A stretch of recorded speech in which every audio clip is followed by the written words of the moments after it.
Abagwayi n'abanyagihugu bitura ivuriro riri ku mutumba na zone Muhuta bamenyesha ko bamaze ikiringo kirenga umwaka batakirwa neza kubera ubukene bw'abavuzi burangwa kuri iryo vuriro. Isoko ryacu rimenyesha ko kenshi haba hari umuforoma umwe, uyo nawe agategerezwa kwakira abantu mu bisata bitandukanye. Kubera kurengerwa, aho bigeze hari ibikorwa bitunganywa n'abatari abavuzi nk'umuplanto batazira padiri, aho atanga imiti mbere bikanashika agatera n'iserumu umugwayi nk'uko bibandanya bivugwa n'isoko ryacu.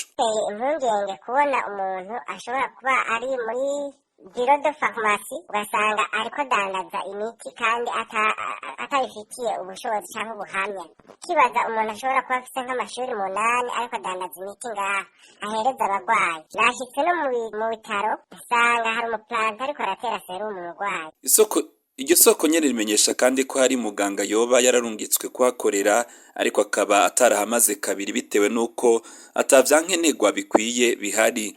Havugwa yuko haje umuganga w'umudokiteri ariko igihe cyose twatonze nta umudokiteri twigera tubona, ariko sinzi yuko ari iyo yavuga ati sinshobora kujya hariya kumva z'amadeplasement, nta mazi nta matara. Duteye akamo ivuriro rya Muhuta ryongere ryibukwe abakozi babongereza kugira ntihagire amagara y'abantu ahasinzikarira ivuriro, aho ubuzima bw'umuntu mengo basigaye babukina kumwe k'umupira.